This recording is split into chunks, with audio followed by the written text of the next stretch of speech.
This here represents the surface of life. Surface. And we see surfaces, surfaces. And about 300 years ago, scientists, they started wondering what was this wood and what was this metal and what was it really? So they start looking into matter. So this side is matter, and this side is mind. Mind and matter. And the scientists, well, they discovered molecules. Deeper they went, and they discovered these atoms. And like I say, they thought that was the smallest particle for a long time. All these things we learn about in school. They went deeper, and they find inside the atoms these little electrons and neutrons and protons. And they went deeper and deeper and deeper, smaller and smaller particles, smaller and smaller particles. They found 4 forces. On a deeper level, the 4 became 3.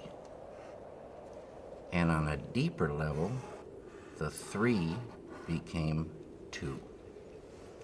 And then, about 30 years ago, modern science, quantum physics, discovered the unified field. The unity of all the particles and all the forces of matter, of creation. Not only did they discover the unified field, but they found that everything that is a thing emerges from this field of no thing. Unmanifest it is. Unmanifest. It is no hyphen thing, but all things come from it. Anything that is a thing has emerged from this field of unity. It's oneness. The scientists know this exists, but if they wanted to get there, you can't get there. It's unmanifest. You can't walk into this field. But any one of those scientists could practice a technique, transcendental meditation, which, remember, true happiness is not out there. You're given a mantra, a very specific sound, vibration, thought. Very specific. It needs to be life-supporting at all deeper levels. And that mantra that you're given, that Maharishi gives, the key that opens the door. The mantra turns the mind within. Turns the awareness within. And you naturally dive. Why is it natural? Because each deeper level of mind and each deeper level of intellect has more happiness. And the deeper levels of mind and deeper levels of intellect correspond to deeper levels of matter. At the borderline of intellect, you transcend. Transcend is the key word. It means to go beyond. You're going beyond field of relativity, duality, experiencing oneness. Pure, unbounded, infinite consciousness.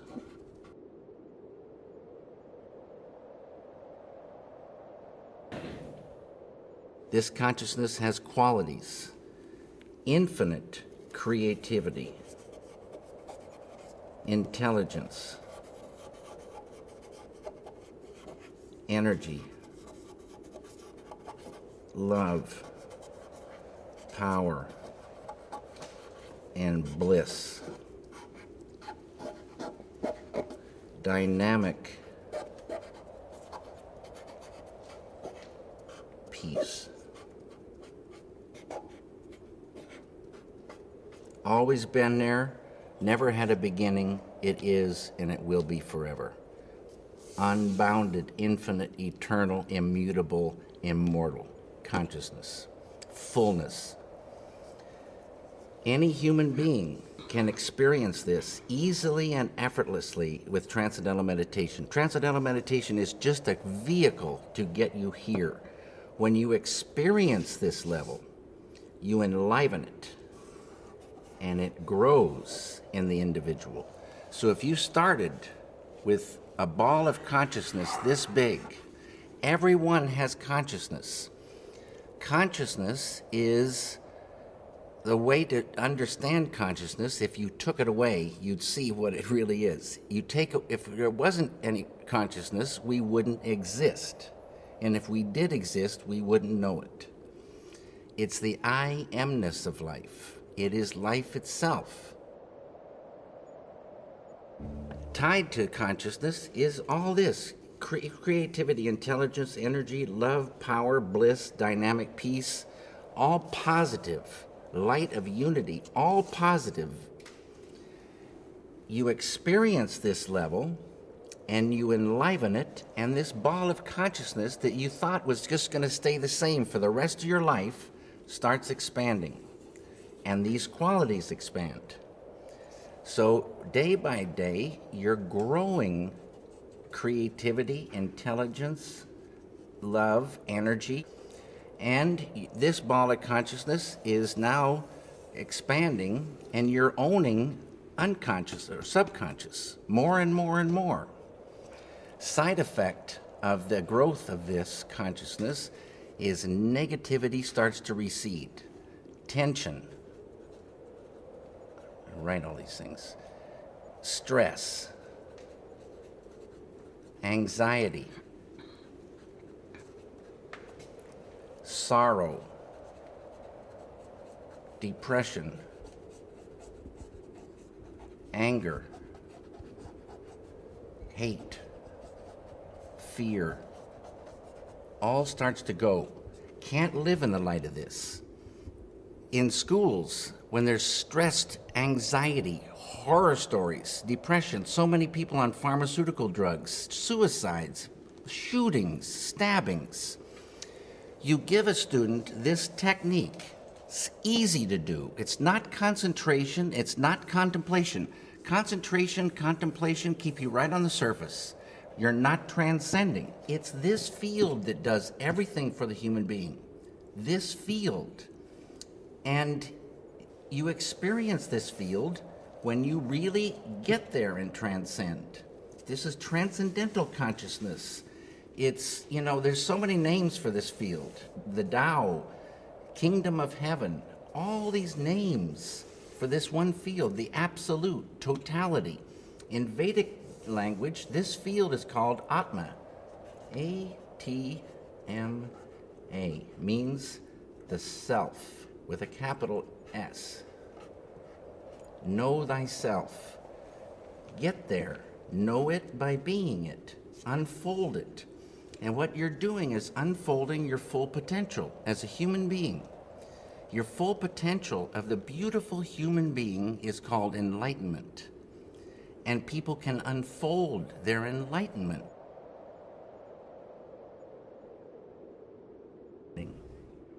And man, you are not angry anymore? No, I told you, that anger lifted away without trying.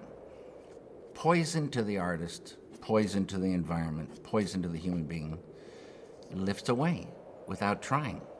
But it's not that you become numb and sleepy and don't want to work. You get more energy, more enjoyment of the doing. And negativity lifting means that conduit of the flow of ideas, the flow of creativity, is not cramped by that. Negativity restricts that flow. So, and you can still have righteous anger, being very strongly for something or against something, beautiful. But the kind of anger that is just bitter, just like selfish kind of anger. No one wants to be around this kind of person, and the person's poisoning himself. The person can't work so good. That's mind control. Negativity is really mind control. Depression controls the mind now. Can't work. Anger controls the mind. You can't work. Sorrow. Some people hold sorrow for years. And you want to visit them and cheer them up, but it doesn't do anything. You get them the chance to transcend and watch what happens. Sorrow will lift away. They'll be back on the road.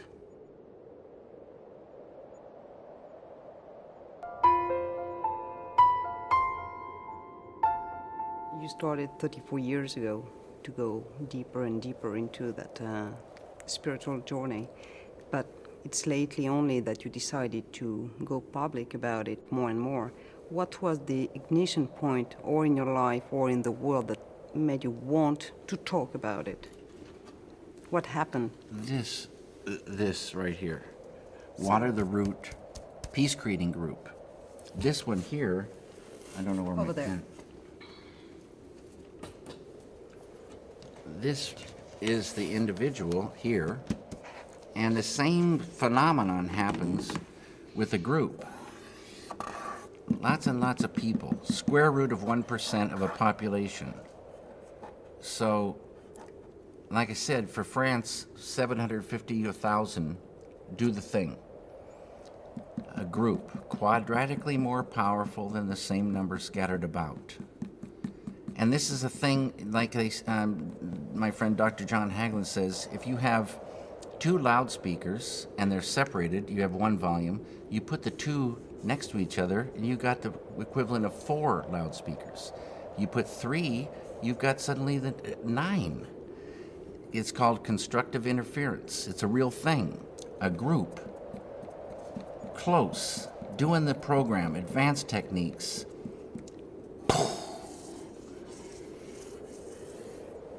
Day by day. Just like when you want to get electricity to the people, you build a power plant, generate that electricity, and they get it.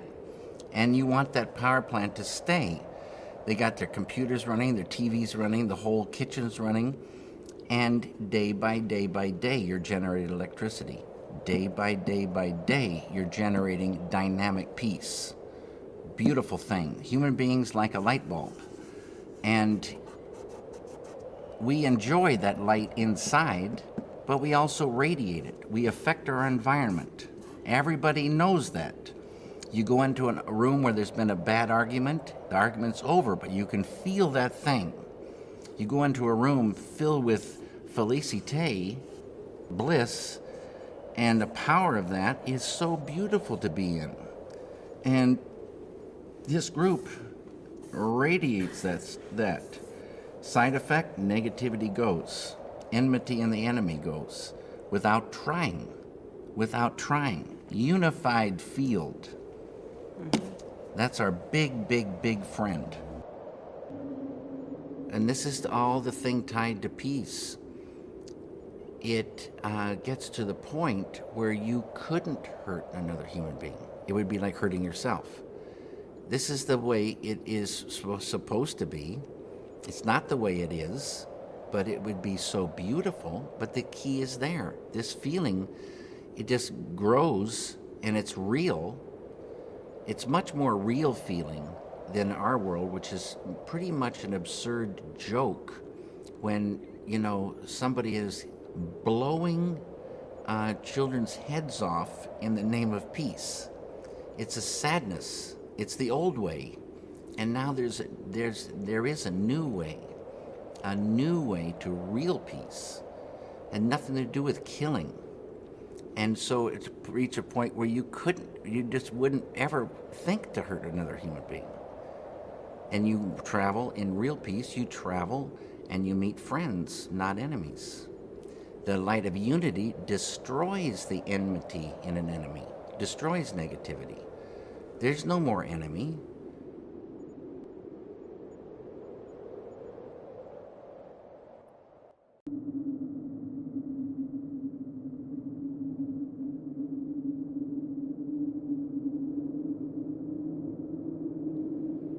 This wind represents ancient and eternal.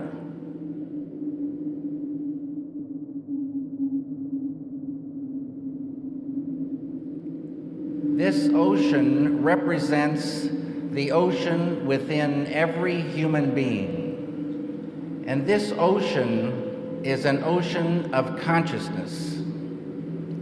And it is a big ocean. It is unbounded and infinite.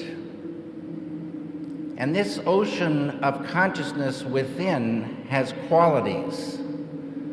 So it is an ocean of infinite intelligence, creativity, happiness, known as bliss,